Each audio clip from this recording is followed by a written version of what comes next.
nilai yang banyak tuan-tuan dan puan-puan.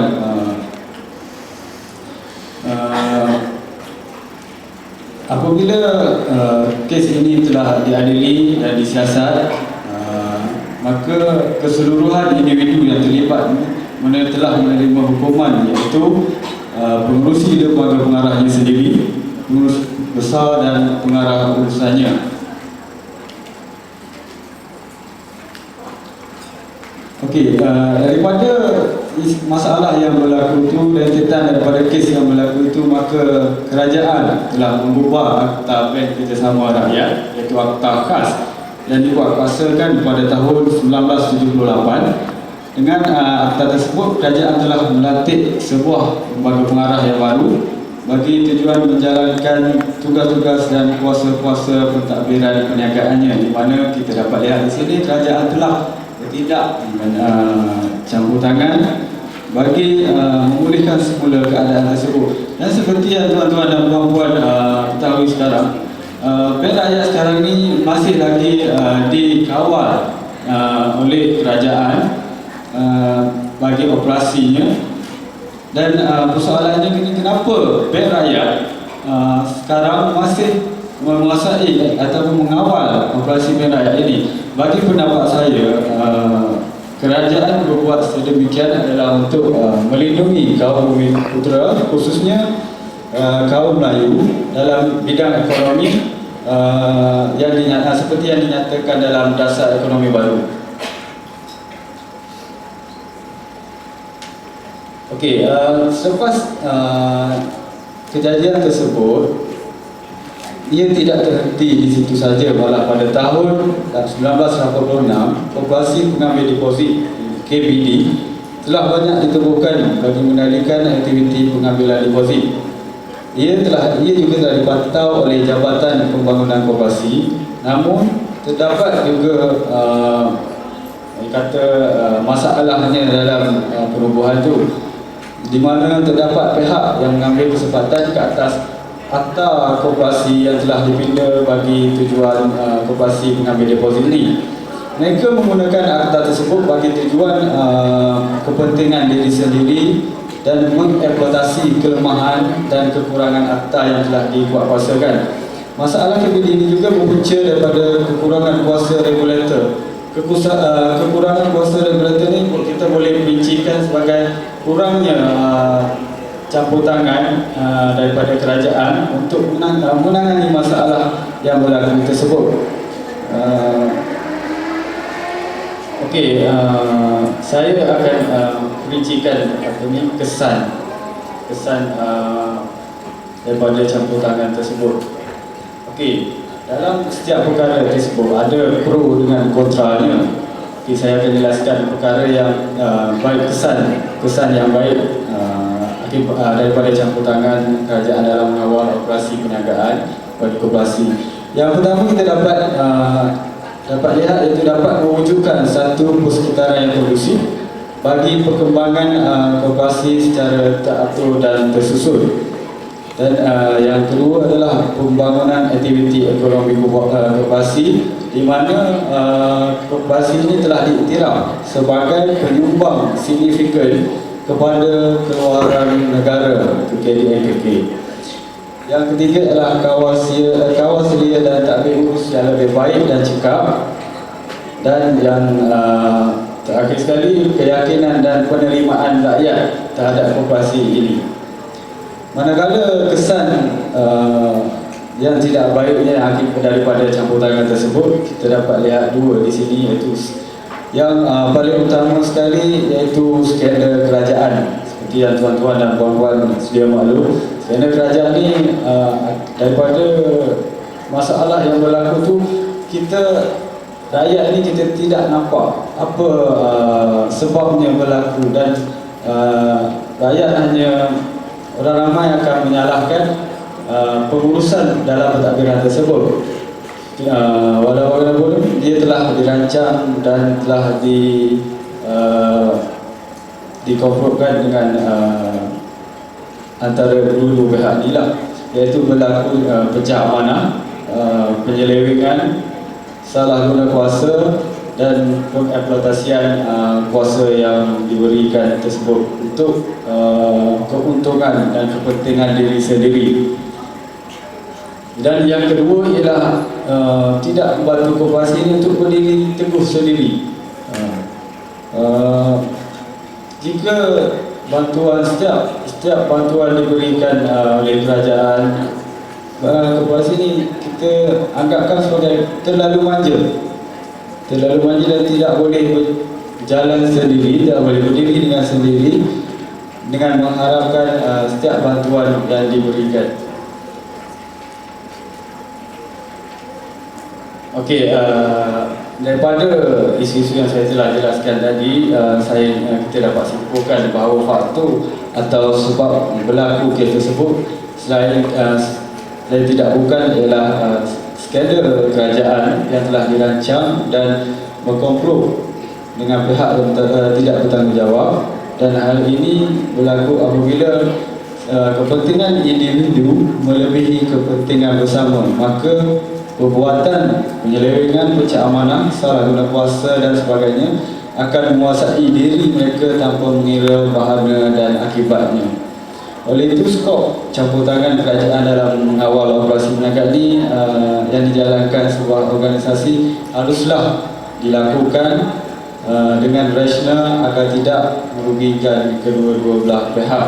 Okey, sebelum saya mengakhiri ucapan saya pada malam ini, suka saya bukakan petikan dari Imam Syafi'i yang mengatakan sebaik-baik manusia adalah orang yang memberi manfaat kepada orang lain. So dan setiap perkara yang dilakukan itu haruslah memberi kebaikan dan kemuliaan yang manfaat yang berguna kepada diri sendiri dan orang lain. Sekian, Assalamualaikum warahmatullahi wabarakatuh. Terima kasih. Terima kasih Encik Amin. Dan apa yang difokuskan dari penerangan yang diberikan oleh Encik Amin ialah campur tangan kerajaan dalam mengawal operasi perniagaan haruslah telus dan rasional agar tidak merugikan kedua belah pihak.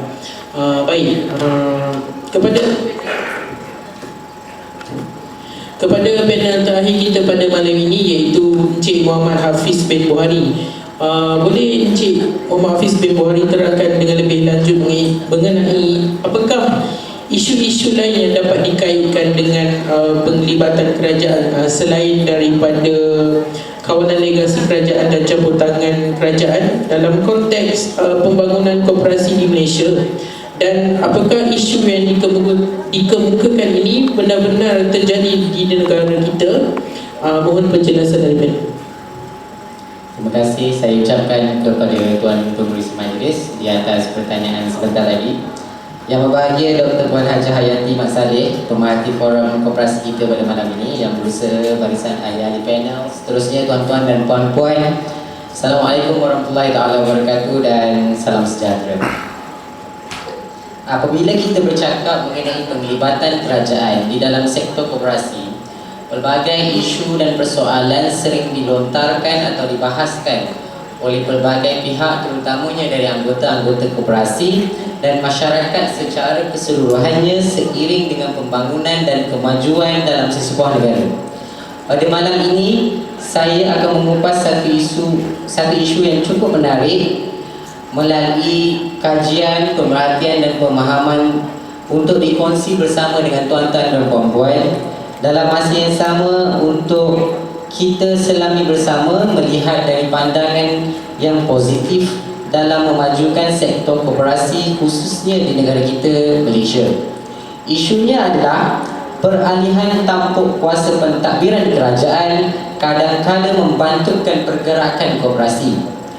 Isu ini mula diperkatakan selepas berlakunya tsunami perubahan landscape politik negara apabila keputusan pilihan raya umum yang ke-12 pada tahun 2008 telah menunjukkan 4 negeri telah beralih kuasa pentadbiran dan berpihak kepada gabungan parti-parti politik berhaluan kiri, iaitu Pakatan Rakyat. Antara negeri-negeri tersebut adalah seperti Selangor, Pulau Pinang, Kedah dan Perak, manakala Kelantan masih lagi dikuasai oleh parti politik PAS. Walaupun kerajaan Negeri Perak hanya bertahan selama 11 bulan, iaitu dari Mac 2008 hingga Mac 2008 hingga Februari 2009, ia menunjukkan bahawa rakyat telah bersuara melalui kaedah sistem pilihan raya yang lepas. Kerajaan yang saya tekankan di sini melihat kepada konteks antara kerajaan persekutuan dan kerajaan negeri. Saya ambil contoh kes yang berlaku kepada Koperasi Pegawai-Pegawai Kanan Kerajaan Pulau Pinang Berhad. Sebelum itu izinkan saya meringkaskan rumusan kronologi isu ini. Isu ini adalah isu yang membabitkan penjualan tanah lot 698 Kampung Buah Pala, Bandar Gelugor, Daerah Timur Laut, Pulau Pinang. Pada Julai 2001, Koperasi Pegawai-Pegawai Kanan Kerajaan Pulau Pinang Berhad telah mengemukakan cadangan permohonan untuk membeli tanah seluas 2.6 hektar daripada kerajaan negeri yang dihantar ke Pejabat Tanah dan Galian Pulau Pinang. Terdapat 43 buah rumah di tanah tersebut yang majoritinya adalah berbangsa India. Kertas cadangan permohonan ini telah ditolak kerana cadangan tersebut telah ditolak sebanyak 2 kali sebelum ini. Pada September 2002, Jawatan Kuasa Tanah Pulau Pinang kemudian telah meluluskan permohonan ini kerana pemohon merupakan sebuah pertubuhan koperasi. Disember 2002, Majlis Mesyuarat Kerajaan Negeri Exco mempertimbangkan cadangan daripada pihak koperasi. Antara cadangan daripada pihak koperasi adalah untuk membina pangsapuri kos rendah sebanyak 247 unit, pangsapuri kos sederhana 400 unit dan 12 unit kedai. Dalam masa yang sama, pihak koperasi juga telah melantik Pemajunus Metro Ventures dan Berhad untuk menjalankan projek ini. Pada Ogos 2004, kerajaan negeri telah meluluskan permohonan buat kali yang pertama bagi pihak koperasi. Julai 2005, kerajaan negeri telah menetapkan harga penjualan tanah ditetapkan sebanyak RM60.42 juta. Bagaimanapun, pihak koperasi telah memohon rayuan untuk mengurangkan premium sebanyak 50%. Apabila April 2006, Ketua Menteri pada ketika itu yang amat berhormat Tan Sri Posukun menyatakan penjualan tanah adalah sebagai ganti rugi untuk sebuah bangunan di sebelah Dewan Seri Pinang. Ketua Menteri pada ketika itu juga bersetuju untuk memberi diskaun sebanyak 50% ke atas premium. Kadar premium bagi luas kaki persegi adalah sebanyak RM10 Malaysia. Pihak koperasi juga telah membentangkan kertas cadangan pampasan kepada penduduk-penduduk Kampung Buah Pala dengan menyatakan rumah kos rendah akan menerima pampasan sebanyak RM17,000, subsidi sewa rumah sebanyak RM750 selama 36 bulan, kos pemindahan rumah sebanyak RM1,000 atau ganti rugi secara keseluruhan sebanyak RM90,000. Pada April 2006 juga kerajaan negeri telah meluluskan permohonan daripada pihak koperasi untuk kali yang kedua. April 2007, Timbalan Ketua Menteri pada ketika itu mencadangkan agar tanah itu dijual dengan harga 3.21 juta selepas Ketua Menteri bersetuju memberi diskaun sebanyak 50% ke atas premium. Oktober 2007, 14 rumah telah dirobohkan setelah pemilik-pemilik menerima tawaran yang dibuat oleh pihak koperasi. Mac 2008, koperasi telah menjelaskan tunggakan sebanyak RM2,247,000 dan surat hak milik pancakan selama 99 tahun telah dikeluarkan. Isu ini sekali lagi saya jelaskan bermula selepas berlakunya peralihan kuasa tampuk pentadbiran kerajaan negeri, iaitu daripada pentadbiran kerajaan Barisan Nasional kepada kerajaan Pakatan Rakyat yang diwakili oleh parti PKR, PAS dan DAP. Untuk negeri Pulau Pinang, parti yang memerintah, parti yang mentadbir kerajaan adalah DAP. Semasa kempen pilihan raya umum yang ke-12 yang lalu, Pakatan Rakyat telah berjanji di dalam manifesto negeri akan mempertahankan tanah lot ini dengan menyatakan ia merupakan tapak warisan turun-temurun dan harus dikekalkan untuk kesejahteraan penduduk. Isu ini dihangatkan lagi apabila wujudnya campur tangan daripada pelbagai pihak seperti kerajaan persekutuan, parti-parti politik, badan-badan bukan kerajaan sehingga melibatkan badan guaman dan kehakiman. Malah isu ini juga telah mendapat liputan yang cukup meluas daripada media massa dan elektronik. Kerajaan persekutuan dan kerajaan negeri saling tuduh-menuduh dalam mempertahankan tindakan masing-masing. Sebagai contoh saya ambil di sini, kerajaan negeri Pulau Pinang yang baru di bawah pentadbiran Ketua Menteri sekarang iaitu Yang Berhormat Lim Guan Eng mendakwa bahawa kerajaan negeri yang terdahulu di bawah pentadbiran mantan Ketua Menteri Yang Berhormat Tan Sri Posukan telah bertindak menyalahi undang-undang dan etika negeri Pulau Pinang apabila meluluskan penjualan tanah tersebut dengan harga yang tidak munasabah dan tidak merujuk kepada Dewan Undangan Negeri Pulau Pinang secara jelas dan terperinci. Kerajaan negeri juga mendakwa bahawa pentadbiran yang terdahulu cuba mengambil pendekatan lepas tangan apabila berlaku konflik atau permasalahan seperti ini. Bagi pihak kerajaan persekutuan pula, mereka mendakwa bahawa kerajaan negeri yang baru hanya ingin meraih populariti di samping menarik simpati demi kepentingan politik kepartian semata-mata. Malah kerajaan persekutuan juga mendakwa bahawa kerajaan negeri sengaja membangkitkan isu ini sehingga tercetusnya sentimen perkauman khususnya kepada kaum India. Kes ini telah dibawa ke peringkat mahkamah dan pada Ogos 2009 Mahkamah Persekutuan telah memutuskan bahawa penduduk-penduduk kampung wajib meninggalkan rumah masing-masing dan menyerahkan kepada pemaju yang telah diberi kelulusan untuk membangunkan kawasan tersebut. Mahkamah juga menyatakan tindakan koperasi mendapatkan tanah lot itu tidak bertentangan dari sudut perundangan kerana ia berasaskan kepada kontrak jual beli rizab kerajaan di antara koperasi dan kerajaan negeri yang terdahulu. Ketua Menteri Yang Berhormat Lim Guan Eng telah mengeluarkan kenyataan di mana akan menggunakan kuasa vetonya sebagai seorang Ketua Menteri untuk membatalkan penjualan tanah tersebut walaupun Mahkamah Persekutuan telah memutuskan keputusan bagi isu ini. Pelbagai pihak telah mengkritik tindakan Yang Berhormat Ketua Menteri khususnya dari pihak Koperasi Pegawai Kanan Kerajaan Pulau Pinang Berhad. Pengurusi parti politik DAP sendiri Yang Berhormat Kapal Singh juga menyatakan bahawa jika Yang Amat Berhormat Lim Guan Eng menggunakan kapasiti kuasanya sebagai Ketua Menteri untuk menghalang tindakan koperasi, ini bermakna Yang Amat Berhormat menolak dan menghina keputusan mahkamah.